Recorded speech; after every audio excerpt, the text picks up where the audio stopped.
Guys, magandang araw. Meron akong i-share sa inyo ba? Naranasan nyo ba minsan yung yung mga tapalodo nyo sa inyong mga Mio or Mio gear or ano bang klaseng motor yan o basta ganito ang mga telescopic niya ba style. Pwede rin sa smash o ganyan. Tignan niyo guys. 'Di ba? Makita mo sintro na siya guys, no? Dahil ang iba guys, minsan kahit na nakasintro na itong tapalodo sa kanya sa dito, tapos hindi ito nagalaw, minsan kung disgrasya ka or ano, matumba ka, minsan ito ang nasisira guys. Ito minsan may konting bin ito paloob, konti lang.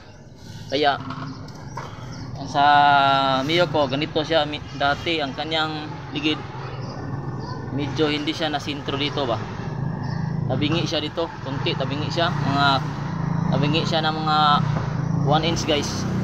Kaya ang ginawa ko, tinanggal ko yung ligid at saka tapalodo, tapos hindi ko na pinakita guys kasi nalimutan ko mag video guys. Ito lang isa.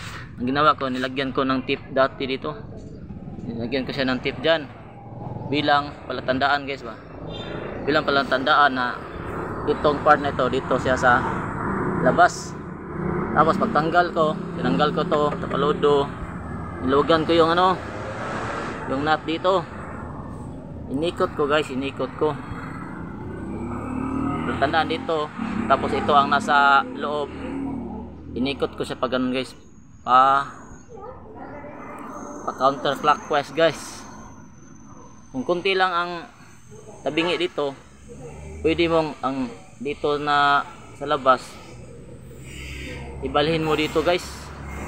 Simple ang dito na part ilagay mo sa harap para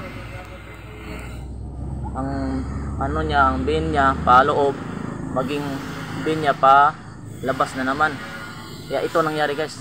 Tingnan guys, pagkatapos nikan ko dyan, ito na siya nangyari. Tingnan mo, sintro na, pinatakbo ko, siniko baka ang manubila niya, baka tabingi ang manubila.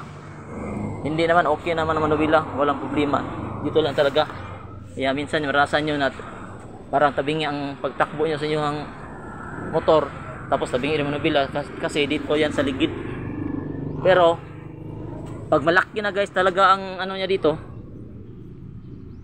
nasubukan ko dati, hindi ko siya andito nga part, hindi ko siya nilagay dito lang banda, nilagay ko dito lang, mga half lang. Pero maranasan mo dito guys, bumuka siya dito pag malaki na talaga, bumuka. Pero inipasok mo sa ihi, mapasok din siya, pag higpitan mo mapasok din, pero talaga matigas. Pero sa senaryo sa aking motor guys, konti lang yung tabingi niya dito, tignan mo dito, dito lang ang sintro ko, mga uno talaga yun.